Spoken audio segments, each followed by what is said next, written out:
उपस्थित सर्व भाविक आणि सज्जन, सर्व भाविक आणि समर्थ सेवेकरी, बरेचसे भाविक दर्शनासाठी आलेले आहेत. ज्यांना वेळ आहे त्यांनी मौनानं 5-10 मिनिट शांतता पाळावी आणि ज्यांना जायचं आहे कृपया त्यांनी मौनानं जावं. आज गुरुवार आहे. कालच देशभरात सूर्याचा सण मकर संक्रांत देशभरात खूप उत्साहानं साजरा झालेला आहे. तिळगुळ घ्या आणि गोड गोड बोला ही परंपरा युगानुयुग या देशात कार्यरत आहे. म्हणून हे माणुसकीचं शास्त्र या निमित्तानं जोडण्याला आणि माणसातून माणसासारखा हो हे सांगण्याला हे सण वार व्रत वैकल्य कुलधर्म कुलाचार तीर्थयात्रा या साऱ्या बाबी भारतीय संस्कृतीनं संस्कारातून सिद्ध केलेल्या आहेत आणि त्या आपल्याला पाळणं क्रमप्राप्त आहे. म्हणून आपला बहुमोल वेळ खर्ची घालून राज्याच्या देशाच्या सीमारेषा ओलांडून आपण इथे प्रधान केंद्रामध्ये स्वामींच्या चरणावर नतमस्तक होऊन आशीर्वाद घेण्यासाठी खरं तर आपण आलेला. आपण पर्यटक नाही. पर्यटक काय करतात? दिवसभरात शेकडो देवांना फक्त नमस्कार करतात आणि चालू पडतात. एकही देव काम करत नाही. देव तसे एवढे सोपे नाहीत. म्हणून तसं न करता अवखळ बुद्धीनं भगवंताची सेवा भगवंताला मान्य नाही. धीर गंभीर रूपानं आपण या सेवेमध्ये सहभागी व्हावं. तथापि त्याआधी या कार्याचे देशभरात बहुविध उपक्रम असतात. आगामी 23 जानेवारी ते 27 जानेवारी शेतीसाठी आणि शेतकऱ्यांसाठी आणि आत्महत्या टाळण्यासाठी गेली 16 वर्ष या कार्यातून अत्यंत महत्त्वाकांक्षी उपक्रम राबवले जातात. त्याचं नाव आहे कृषी महोत्सव. आंतरराष्ट्रीय स्तरावर तो शेतकऱ्यांसाठी जनतेसाठी गरजूंसाठी बेरोजगारांसाठी विवाहितांसाठी पुनर्विवाहितांसाठी विधुरांसाठी असे कितीतरी भरगच्च उपक्रम या 5 दिवसात आंतरराष्ट्रीय स्तरावर नाशिक येथे बळी मंदिरजवळ होऊ घातलेले आहेत. म्हणून केवळ शेतकऱ्यांपुरता हा कार्यक्रम मर्यादित नाही, तो अखिल मानवजातीसाठी आहे. इथे आमचे कृषी प्रतिनिधी आलेले आहेत. त्यांनी उभं राहून आपला परिचय देऊन ज्या मुलींना शिक्षण घेऊनही नोकरी नाही पायावर उभे नाहीत त्यांनासुद्धा तिथे 50 कंपन्या बोलवत आहेत. त्या तिथे येणार आहेत या काळात. म्हणून त्यांनी आपली पेपर लागणारी संबंधित कागदपत्र इंटरव्ह्यू वजा कृपया त्यांनी आणण्याचं करावं. म्हणजे ते निश्चितपणे त्यांच्या पायावर उभं करण्याला एक नामी संधी मिळणार आहे. ही एक सामाजिक सद्भावना ज्यांना ज्यांना हवी आहे त्यांनी त्या उपक्रमाला अर्जावून त्याला काही पास नाही फी नाही मोफत ते शिबिर आहे मोफत प्रवेश आहे. म्हणून आपण कृपया या संधीचा कृपया आपण लाभ घ्यावा हे कळकळीचं आवाहन. पाठोपाठ या ठिकाणी विवाह मंडळ आलेलं आहे. आगामी 24 तारखेला घटस्फोटित पुनर्विवाहित विधवा विधूर यांचा परिचय मेळावा आयोजित केलेला आहे आणि हे काम जगात कोण करत नाही. त्या ठिकाणी संबंधितांचा परिचय मेळावा सर्वव्यापी आयोजित केलेला आहे. ठिकाण तेच आहे कृषी क्षेत्रावर. तर 25 जानेवारीला ज्येष्ठ नागरिक दिव्यांग यांचा परिचय मेळावा आयोजित केलेला असून शेतकऱ्यांच्या मुलामुलींचा वधूवर मेळावासुद्धा 25-26 तारखेला प्रजासत्ताक दिनानिमित्तानं आयोजित केलेला आहे. या सर्व बाबी धर्म, देश, वैयक्तिक, कौटुंबिक, सामाजिक जीवनाला पुढे नेण्याला एक चालना मिळण्यासाठी हे सारे उपक्रम एका व्यासपीठावर, खरं तर हे आध्यात्मिक व्यासपीठ आहे आणि आध्यात्मिक व्यासपीठावर तमाम मानवजातीच्या ज्या गरजा आहेत त्या भागवण्याचं काम आणि त्याही सेवामूल्य करण्याचं काम या कार्यातून करण्याचा मानस आहे.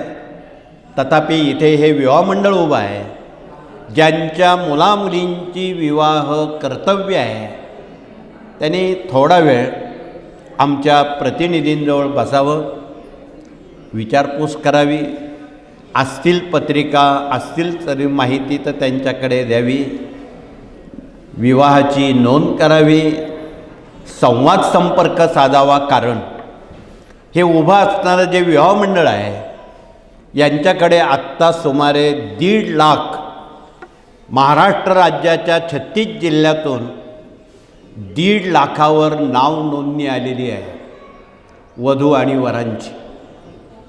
आपणाला जे आवडेल, जे पसंत पडेल, बोलणी चालणी करून ठाम मतानं आपण यात भाग घ्यावा. अवखळ बुद्धीनं विवाह न जमवता ऋणानं बंधानं मुलामुलींची विवाह जमवावी. त्याला एक कारण आहे. गेल्या 70-80 वर्षात स्वामींच्या आशीर्वादातून, निस्पृह कार्यातून आज तागायत एकही घटस्फोट फारकती झालेल्या नाहीत. म्हणून आपणाला कळकळीचं निवेदन आहे की भविष्यकाळात वाढून ठेवलेल्या अनिष्ट घटना टाळण्यासाठी आपण अत्यंत डोळसपणे, पारदर्शकपणे या विवाह मंडळाचा, या कृषी विभागाचा, होऊ घातलेल्या बहुविध उपक्रमांचा आपण लाभ का घेऊ नये? मला वाटतं सर्वांनीच घ्यावं. कोणी घरी राहू नका. कार्यक्रम 5 दिवस आहे. तुम्हाला जो वेळ मिळेल तो कार्यक्रम 24 तासाचा आहे. दिवस रात्र आहे तरी 24 तास कमी पडत आहेत. एवढे मोठे उपक्रम, कारण जगातून शेतकरी लोक येणार आहेत. अनेक तंत्रज्ञानात अग्रेसर असणारे इजिप्त, इस्राईल देशातून प्रगत शेतकरी त्या कार्यक्रमाला महाराष्ट्र, भारतातल्या शेतकऱ्यांना मार्गदर्शन करण्यासाठी येणार आहे. शेती आगामी कशी करावी. आज शेतीवर अनेक संकट आहेत. मनुष्यबळाचं संकट आहे, आसमानी सुलतानी संकट आहेत, निसर्गाचं संकट आहे, गेली 6 महिने अतिवृष्टीचं संकट होतं आणि आहे, आणि अजूनही पुढे काही वाढवून ठेवलेलं आहे. त्यामध्ये 3रं महायुद्धाचा समावेश आहे. आता तुम्ही जगाच्या बातम्या बघा, रोज कुठे ना कुठेतरी हल्ले चालू आहेत आणि हे हल्ले जर एकवटले तर त्याचं रूपांतर 3ऱ्या महायुद्धात होईल. फार मोठा हाहाकार जगात आणि देशात माजेल. म्हणून हे टाळण्यासाठी या कार्यानं बहुविध उपक्रम देशकल्याणासाठी, देशरक्षणासाठी, देशातील सज्जनांचं रक्षण करण्यासाठी हे सारे उपक्रम आपणापर्यंत पोचवण्याचं हे प्रयोजन. म्हणून आपण या विभागातून ही पूर्ण माहिती घ्यावी. पुढचा विभाग मूल्य शिक्षण संस्कार प्रतिनिधी आलेले आहेत, गुरुजन प्रतिनिधी आलेले आहेत. त्यांनी आपला परिचय देऊन प्रत्येक कुटुंबात आदर्श पिढी घडावी म्हणून श्रावण बाळासारखे, पुंडलिकासारखे पुढची पिढी घडवणं क्रमप्राप्त आहे. तरच आपलं म्हातारपण सुखात जाईल. अन्यथा अनेक कुटुंब रोज हाल बघतायत. त्यांना वृद्धाश्रमात पुढच्या पिढ्यांनी काढून दिलेलं आहे. ती वेळ वृद्धाश्रमाची इथे बसलेल्या, घरी असलेल्या आमच्या पालकांवर येऊ नये त्यासाठी ही खबरदारी आहे. म्हणून आपण ही खबरदारी मूल्यसंस्कारातून घ्यावी. त्यांना पुंडलिक, त्यांना श्रावणबाळ तयार करावं, म्हणजे म्हातारपणात तुम्हाला कुठलाही उपद्रव त्यांच्याकडून होणार नाही. त्यासाठी ही खबरदारीची सूचना आहे. पुढचा विभाग या ठिकाणी प्रश्न उत्तर मार्गदर्शक प्रतिनिधी आलेले आहेत. त्यांनी आपला परिचय देऊन तुम्हाला ज्या काही समस्या भेडसावत आहेत, कृपया तुम्हाला पेपर दिला जाईल आणि त्या पेपरवर लेखी स्वरूपात तुमच्या समस्या कृपया मांडाव्यात, थोडक्यात मांडाव्यात, उभ्या असणाऱ्या प्रतिनिधींजवळ त्या द्याव्यात. त्यावर आम्ही लेखी स्वरूपात मार्गदर्शन देणार आहोत आणि ते लेखी मार्गदर्शन समजून सांगण्याचं काम, तुमचं समाधान होईपर्यंत बोलण्याचं काम हे उभे असणारे प्रतिनिधी विनामूल्य आपल्याशी सलोखा साधणार आहेत. असं काम जगात कोण करत नाही. अनेक ठिकाणी फी दक्षिणा घेणाऱ्यांसमोर शेकडो जणांची लाईन राहते, हे तुम्हाला माहीत आहे. इथे विनामूल्य काम केलं जातं. विनामूल्य काम करताना जबाबदारीसुद्धा तुमची आमची तेवढीच आहे. त्या जबाबदारीची जाणीव, ती जबाबदारी पाळण्याचं महत्त्व आपण कृपया अबाधित ठेवावं, घिसडघाई करू नये, हे कळकळीचं आवाहन आहे. म्हणून शांतपणे तुम्ही इथे जेवढा वेळ बसाल तेवढी ऊर्जा स्वामींचा आशीर्वाद दे, तेवढी घरी जाईपर्यंत तुमचे कामं मार्गी लागतील. ही सद्भावना मकर संक्रांतीचं औचित्य ठेवून आपण करावी, हे कळकळीचं आवाहन. तर पुढचा विभाग या ठिकाणी डॉक्टर लोक आलेले आहेत. त्यांनी आपला परिचय देऊन इथे प्रति गुरुवार रविवारी कमीत कमी 100 तरी रुग्ण असाध्य आजाराचे येतात, कॅन्सरचे येतात आणि त्यांना बिना केमो, बिना शस्त्रक्रिया, बिना वेदना दवा दिला जातो. त्या दव्याचा ओळख परिचय राहू द्या, त्याची लागवड करा. हा सप्तरंगी वनस्पती आहे, त्याचा काढा बनवलेला आहे. 100% कॅन्सर घालवण्याचं काम हा वनस्पती, हा दावा करतो. म्हणून आपण त्याचा सहानुभूतीपूर्वक आपण कृपया लाभ घ्यावा. ज्यांना घशाचा कॅन्सर आहे त्यांना रानभेंडी ही संजीवनी आहे. हीच रानभेंडी गाईच्या गोमूत्रात घासून ज्यांना रक्ताचा कॅन्सर आहे त्यांच्यासाठी संजीवनी आहे. तर वेखंड, ज्यांच्या पोटात कुठल्याही गाठी असतील, कॅन्सरच्या असतील, बिना कॅन्सरच्या असतील, त्या घालवण्याचं काम हा वेखंड करतो. तो गाईच्या गोमूत्रात घासून गरम करून प्राशन केला. तथा ज्यांची पायाची, हाताची, शरीराची हाडं वाढलेली आहेत, डॉक्टरांकडे उपचार नाही, अशा वेळी त्या जागेवर वेखंडात हे घासून गाईच्या गोमूत्राबरोबर त्याचा लेप गरम गरम सहन होईल असा जर लावला तर ज्यांना पायाची दुखणी आहेत, टाचेची दुखणी आहेत, ती ताबडतोब 3 दिवसात थांबतात. काहींना गुडघ्याची दुखणी आहेत, गुडघेदुखीसुद्धा हे जर चांगलं गोमूत्रात घासून गरम करून लेप लावला 7 दिवसाच्या आत ती दुखणी थांबते. घरचे घरी उपाय आहे, थोडी मेहनत घ्यावी लागते, एवढंच आहे. तेच जर पोटातून घेतलं तर पोटातल्या गाठी नष्ट होतात 8 दिवसात, कोणाच्या 2 आठवड्यात. म्हणून औषधं फक्त थोडी कडू तुरट आहेत, ती डोळे झाकून घ्यावे लागतील, एवढंच आपली जिम्मेदारी आहे, बाकी नाही. अशा अथत इति सर्व आजारांवर इथे आयुर्वेदिक विभागातून आणि घरगुती आयुर्वेद विभागातून हे मार्गदर्शन केलं जातं. कृपया आपण त्याचा लाभ घ्यावा. तर पुढचा विभाग इथे वास्तुतज्ञ प्रतिनिधी आलेले आहेत. वास्तुविषयक अमोल अशी माहिती, अनेक अशा वास्तू आहेत की आपल्याला त्यातलं काही कळत नाही, पण घरात आजारपण, डोक्यावर कर्ज, मुलांच्या शिक्षणात अपयश, याची कारणमीमांसा आपण समजून घेऊ. मुलांनी जर अभ्यास करताना उत्तर दिशेला तोंड करून अभ्यास केला, त्या दिशेत उत्तर भरलेलं आहे म्हणून नाव तिचं उत्तर आहे. कार्यालयात काम करायचं असेल तर त्यांनी पूर्व दिशेला तोंड करून काम केलं, तो करेल ती पूर्व राहील. म्हणून दिशांची नावंसुद्धा कर्तव्यानुसार पडलेली आहे. म्हणून त्या दिशा परत्वे आपण घरांची रचना करावी. स्वयंपाकघर आग्नेयेला असावं, देवघर ईशान्येला असावं, शयनकक्ष नैऋत्येला असावं, बैठक कक्ष वायव्येला असावं. ज्ञानदान 1 ते 4 ग्रंथांनी गेल्या 40 वर्षात या बाबी आपणाला अत्यंत सुलभपणे तोडफोड न करता या सुचवलेल्या आहेत. घरात बंद पडलेली घड्याळं माणसांना कर्जबाजारी बनवतात. फुटलेली भांडी, तुटलेल्या चपला, फाटलेले कपडे, किचनला काळ्या रंगाचा दगड कर्जबाजारी करतो. ज्या भगिनींच्या किचनला काळा दगड लावलेला आहे, कडप्पा आहे, त्यांनी हात वरती करावा म्हणजे त्यांना सोपा उपाय देत आहे. थोडेसे हात वरती आलेत, तुम्ही आमच्या प्रतिनिधींशी भेटा थोड्या वेळात.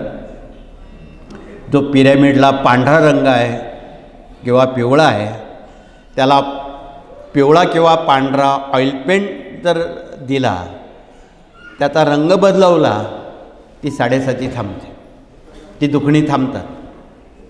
म्हणून हा अत्यंत सोपा उपाय, तोडफोड न करता तुम्ही तुमच्या घरात, तुम्हीच तुमच्या घराचे डॉक्टर होऊ शकता. इतक्या सोप्या पद्धतीत हे बाहेर कोण सांगणार नाही. सांगणारे व्यावसायिक लोक आहेत, ते हजारो रुपये घेतात आणि तुम्हाला अज्ञानी बनवतील. म्हणून आपणच आपली दिशा, हा एक ज्ञानाचा आरसा, ज्ञानाची पानपोई या ग्रंथांनी आपणाला सुचवलेली आहेत. म्हणून ग्रंथ वाचले, ग्रंथ समजले तर संत समजतील आणि संत समजले तर भगवंत कळेल. म्हणून ग्रंथ हे आपले गुरु आहेत. म्हणून ग्रंथांचं वेळोवेळी आपण ज्ञान वाढवण्यासाठी आणि ते वाटण्यासाठी त्याचा वापर करावा. या संक्रांतीला आमच्या बऱ्याच भगिनी अनेक प्रकारची दानं रथसप्तमीपर्यंत करत असतात.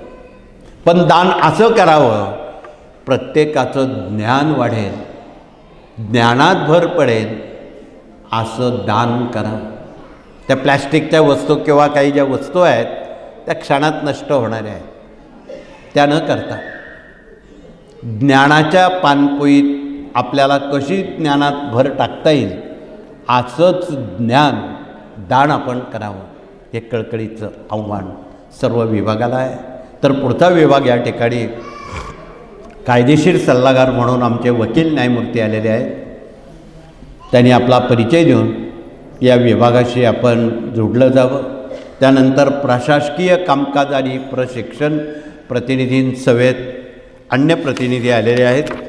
त्यांनी देखील आपला परिचय देताना स्वयंरोजगार विभाग, पर्यावरण प्रकृती विभाग, पशुगोवंश विभाग, गाई देशी पाळण्याचं महत्त्व, माहिती तंत्रज्ञान विभाग, युवा प्रबोधन विभाग, दुर्ग अभियान प्रतिनिधी तो विभाग, देश विदेश अभियान प्रतिनिधी, याज्ञिकी प्रतिनिधी, युवा प्रबोधन प्रतिनिधी, ह्या सर्व प्रतिनिधीमार्फत या कार्याअंतर्गत देशाला काय जरूर आहे, कोणती कामं करणं आवश्यक आहे, ही अचूकपणे सांगितली जातात.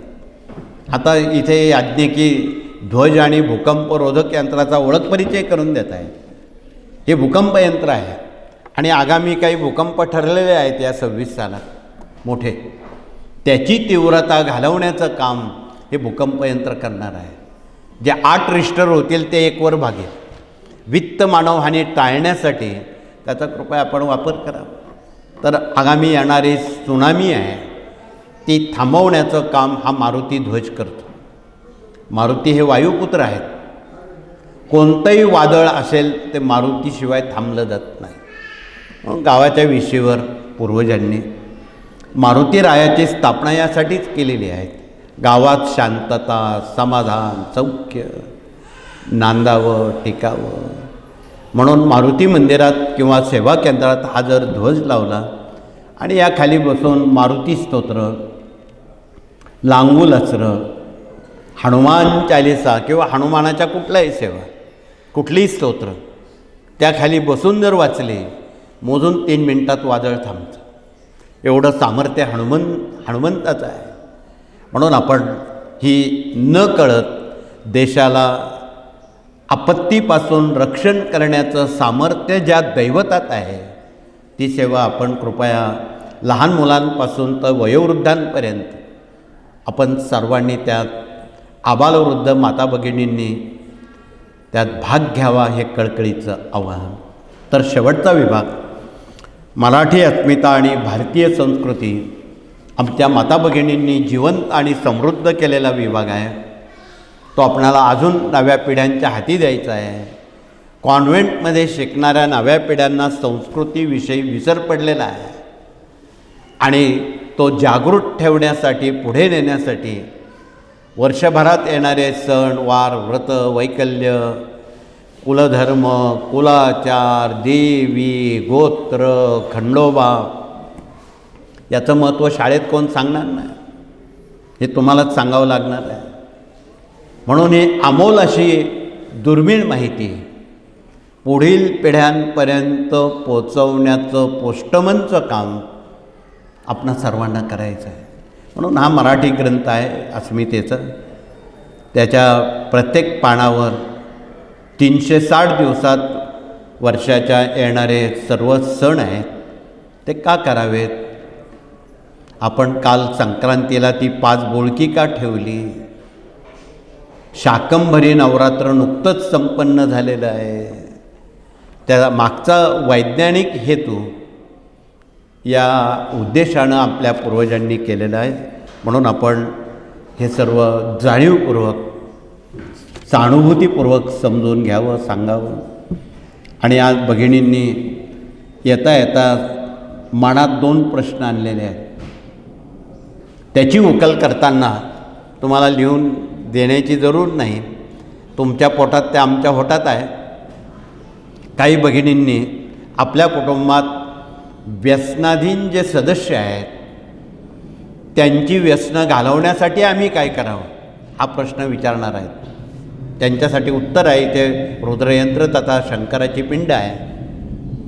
त्यावर जर आपण भगवान शिवाच्या पिंडीवर अभिषेक केला, महिम्न वाचून, मराठी किंवा संस्कृत, त्यांना मराठी येतं त्यांनी मराठी वाचावं, आणि त्या पाण्याच्या अभिषेकाचं तीर्थ हट्टी, तापट, आजारी, विकलांग, मद्यपी, धूम्रपी, मांसाहारी, नाना व्यसनं असणाऱ्या लोकांना ते तीर्थ दिलं, महिन्याभरात सुंटे वाचून खोकला जाईल आणि ते निर्व्यसनी शाकाहारी घर बसल्या होती.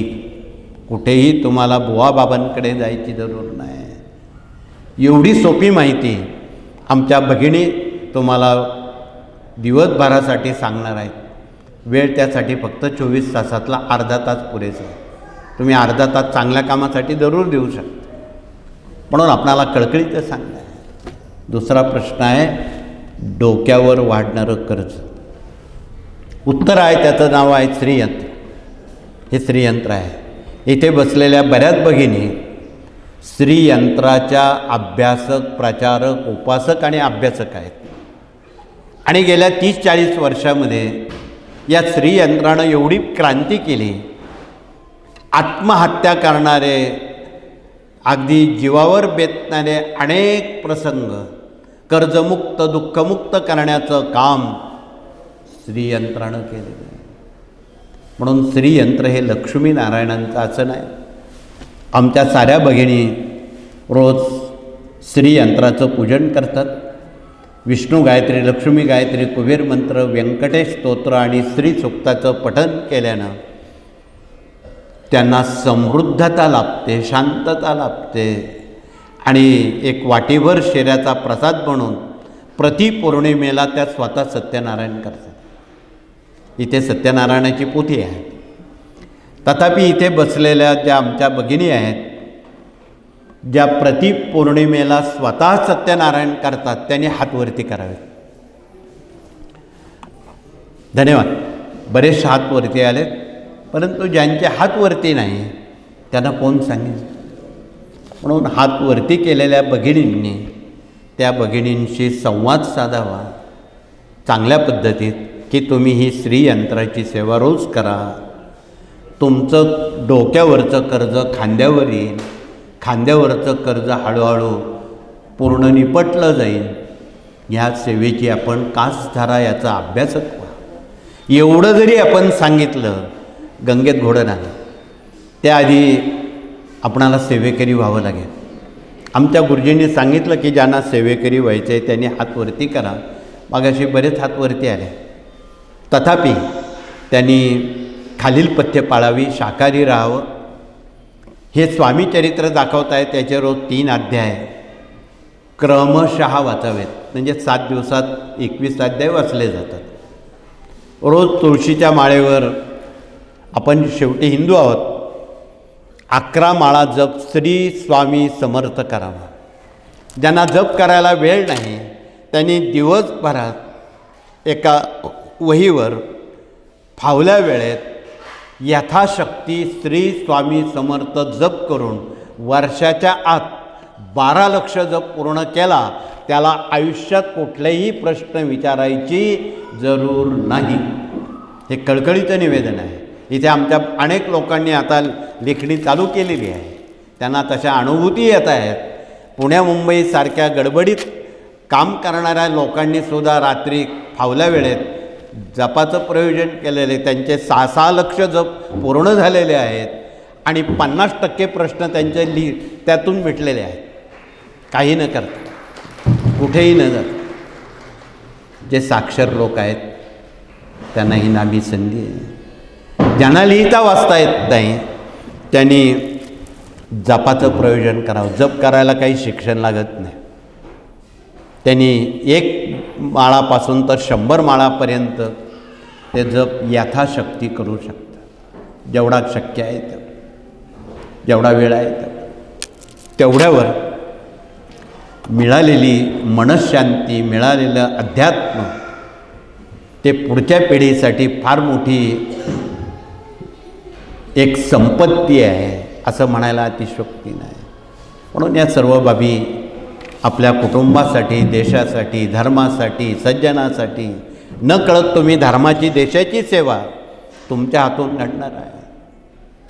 आगामी पुढे खूप काही प्रतिकूल परिस्थिती येणार आहे. युद्ध आहे, सुनामी आहे, वादळ आहे, बरंच काय काय आहे. ते खरं सांगू नये, परंतु आम्हालाही सांगितल्याशिवाय होत नाही. म्हणून आपण 100 कोटी पाठ दुर्गा सप्तशती करण्याचा संकल्प केलेला आहे. 100 कोटी पाठ स्वामी चरित्र आहेत, 100 कोटी पाठ रुद्राचे आहेत. त्यापैकी उणीपुरी गेल्या दशकामध्ये 92 कोटीपर्यंत आपण सप्तशती स्वामी चरित्र आणि रुद्राची पारायणं झालेली आहेत. उर्वरित ग्रहपाठापूर्ण आहेत. त्यात जर तुम्ही वेळ दिला, समयदान दिलं, या गोष्टींवर नियंत्रण ठेवण्याला हीच सेवा कामात येणार आहे. म्हणून आपणाला कळकळीचं निवेदन आहे की आपल्या वैयक्तिक समस्या तर सुटतील, पण देशावर आसमानी सुलतानी ज्या संकट येणार आहेत ते सुद्धा रोखवता येतील. ते आपल्यालाच करावं लागणार आहे. म्हणून आपणाला कळकळीच्या सूचना आहेत, त्याचं कृपया आपण पालन करावं. मी अधिक आपला वेळ घेणार नाही. बरेचसे दर्शनार्थी लोक जागेवर जास्त वेळ बसू शकत नाही, आम्हाला माहीत आहे माणसाच. कारण पुढच्या तीर्थक्षेत्रात गेलं पाहिजे, तिथे देवाला हात जोडले पाहिजे. मनाजीराव 1.5 तासापेक्षा जास्त वेळ जागेवर बसत नाही, आम्हाला माहीत आहे. म्हणून मनाजीराव पुढची कामं आपल्याला सारखे सांगत राहतात. घरी गेलंच पाहिजे, गाडी पकडलीच पाहिजे, पुढे स्वयंपाक केलाच पाहिजे, गाडी पकडलीच पाहिजे, पोटात कावळे ओरडत आहेत, अनेक बाबी मनाजीराव आपल्याला सूचित करतात. म्हणून वेळेला विराम करून आणि या नव्या वर्षाच्या पुन्हा एकदा आपणा सर्वांना मनापासून शुभेच्छा देऊन भविष्यकाळात आणि या आगामी 26 सालात या वर्षात आपणा सर्वांना निरोगी आपल्याला जीवन मिळावं, आपलं आरोग्य अबाधित राहावं, ही भारतीय संस्कृती आपणाला टिकवण्याचं सामर्थ्य भारत मातेकडे, स्वामींकडे मागावं.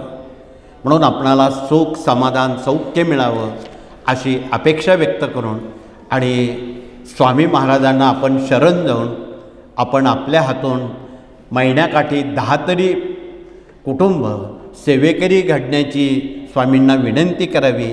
तुम्ही जर महिन्याकाठी 10 कुटुंब घडवली, त्या 10 कुटुंबाचं पुण्य तुम्हाला 10% मिळणार आहे, काही न करता. त्याला ग्राम अभियान म्हणतात. म्हणून हे ग्राम अभियान आपण जनतेपर्यंत कृपया सहानुभूतीपूर्वक निस्पृह मनानं करावं, एवढंच कळकळीचं सांगून पुन्हा एकदा आपणा सर्वांना मनापासून शुभेच्छा देऊन हात जोडून प्रार्थना करू. प्रार्थनेनंतर सर्वप्रथम नंबर 1च्या गेटनं भगिनी समाधीमठ औदुंबराला केवळ परिक्रमा न घालता दरबारात येऊन हात जोडून न वागता स्वामींचं दर्शन घेऊन मधल्या गेटनं हातावर प्रसाद देऊन आपल्या जागेवर बसतील. तदनंतर नंबर 2च्या गेटनं पुरुष प्रतिनिधी त्याप्रमाणे करतील. हे सर्व करत असताना कृपया शांतता आणि मौन हे फार महत्त्वाचं हत्यार आहे. ज्यांना मौन पाळता आलं त्यांनी जग जिंकलं. मौनम सर्वार्थ साधनम. आपण सवय लावावी जास्त वेळ मौन धरण्याची. मौनानं सगळी कामं मार्गी लागतात. गरजेनुसार बोलावं, एरवी आपण मौन धारण करावं. एवढं जर आपण पथ्य विशेषतः आमच्या भगिनींनी पाळलं तर कधीच आजारी पडणार नाहीत आणि ऊर्जा वाया जाणार नाही. आपल्या हातून सत्कार्य घडावं एवढीच अपेक्षा व्यक्त करून हात जोडून आपण प्रार्थना करू आणि हे सत्र या ठिकाणी थांबू. श्री स्वामी समर्थ.